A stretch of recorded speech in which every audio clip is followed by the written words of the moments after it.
Ressuscitado entre os mortos pelas orações da toda a santa, toda a pura Virgem Maria, Mãe de Deus, dos santos gloriosos e ilustres apóstolos e dos santos vitoriosos mártires, do nosso Pai entre os santos, São João Crisóstomo, arcebispo de Constantinopla, de todos os santos que brilharam na terra portuguesa, padroeiros desta Igreja, dos veneráveis e familiares de Cristo, Joaquim e Ana, e todos os santos, tenha piedade de nós e nos salve, pois Ele é bom e amigo do homem.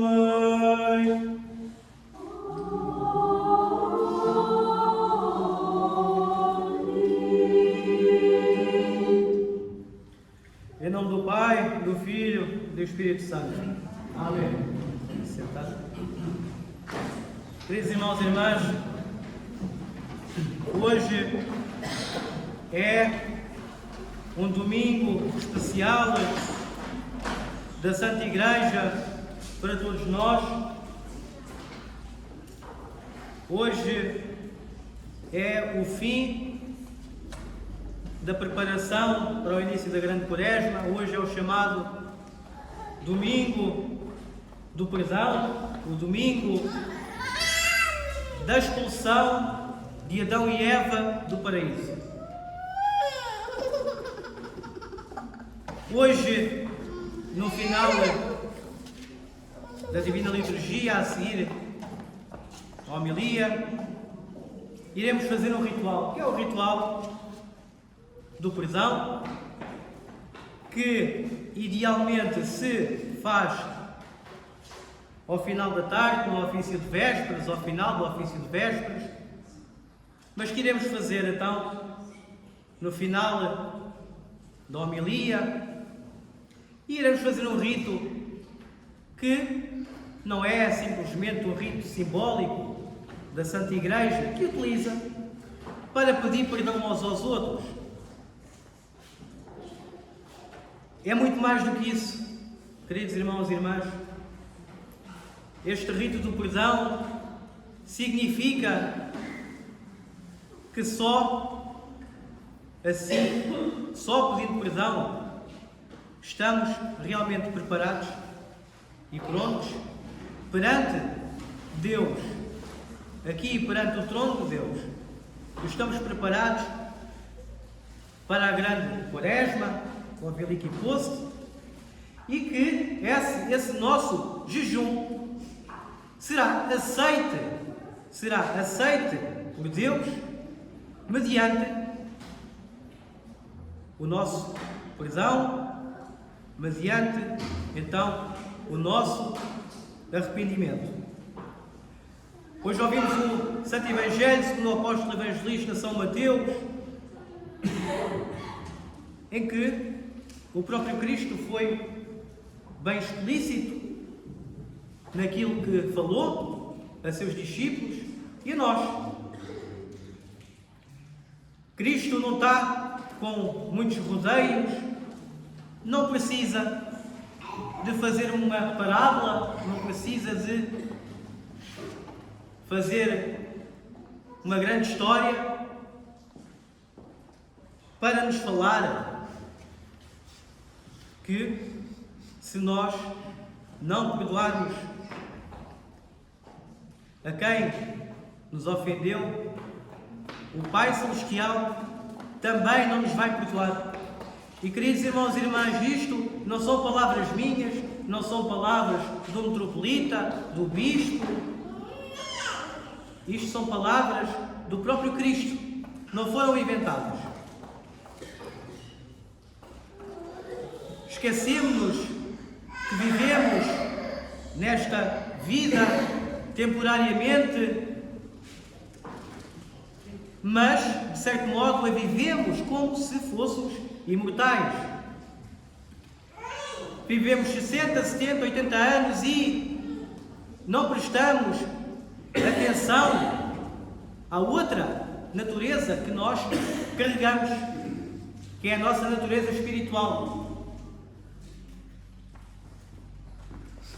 Temos a nossa natureza humana e temos a espiritual, à qual nós não damos a devida atenção e relaxamos um pouco naquilo que é a nossa vida do coração, a nossa vida do diálogo com Deus.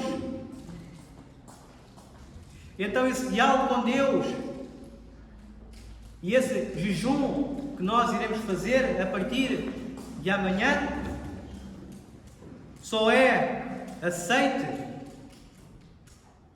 por nosso Senhor Deus e Salvador Jesus Cristo se nós perdoarmos.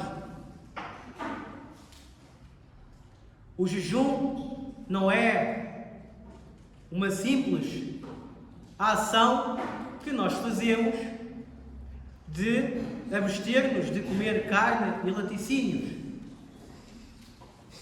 O apóstolo Paulo, que hoje ouvimos na liturgia, chama-nos a atenção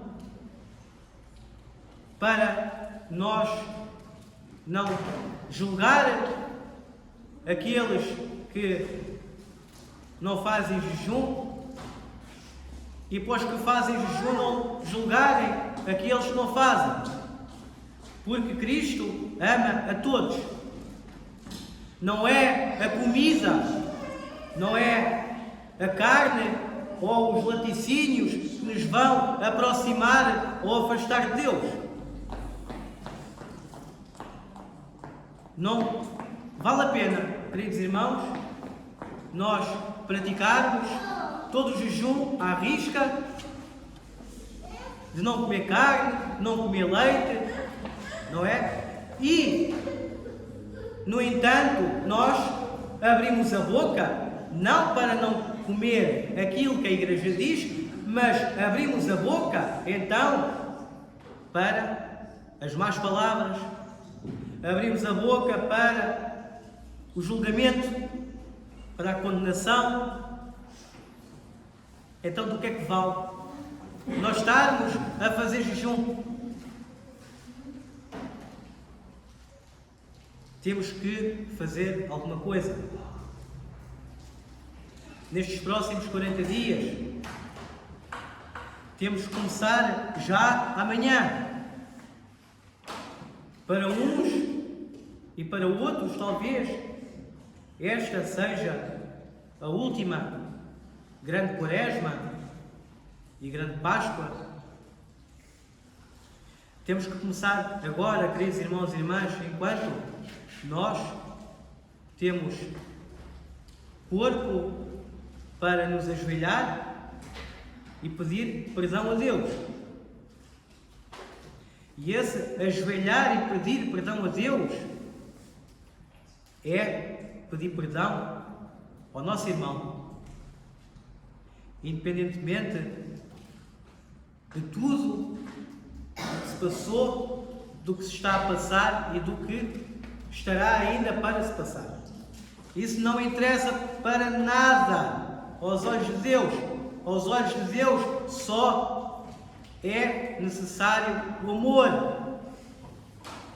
E para nós também havia de ser só necessário o amor. Nós pedimos perdão. Nós somos uma comunidade essa que idealmente tem que ser uma só, tem que ser um corpo, tem que ser uma só com Deus triúnico, é um só, sem divisões, com amor e harmonia. Nós somos criados com esse amor e essa harmonia que girava dentro da Santíssima Trindade. Deus que é Deus, o Deus Pai, o Deus Filho e o Deus Espírito Santo, não precisava de nos criar para se sentir mais Deus. O Deus triúnico nos criou e ao mundo visível e invisível, à natureza, às rochas, às árvores, às flores, por amor. Foi esse amor que foi perdido no povo escolhido de Israel. E tal é o amor de Deus maluco. É o amor translocado que Deus tem por nós. Que a segunda pessoa da Santíssima Trindade despiu-se de toda a sua glória, despiu-se de toda a sua majestade. Para quê? Para se tornar na miséria que nós somos. Para se tornar na podridão que nós somos. Para quê? Para nos ensinar o que é o amor. Não simplesmente perdoar com a palavra, mas, no entanto, no coração ainda existe outro sentimento que não é o perdão. Perdão existe quando no coração não há mais espaço para rancor, para tristeza, para ódio, e começará então a haver espaço para o próprio Deus, para o próprio Espírito Santo vivificador, que insufla-nos então as narinas e que nos mantém ainda aqui vivos. Para quê? Para nos arrependermos, para mudarmos de vida. Cristo foi bem explícito, queridos irmãos e irmãs, se nós queremos então que este nosso jejum seja aceito por Deus, Ele então dá-nos uma condição. Se nós queremos e nos dirigimos para a Bíblia e para a cruz, no Espovete, na confissão, Deus nos perdoa com uma condição: de nós também perdoarmos as ofensas um dos outros.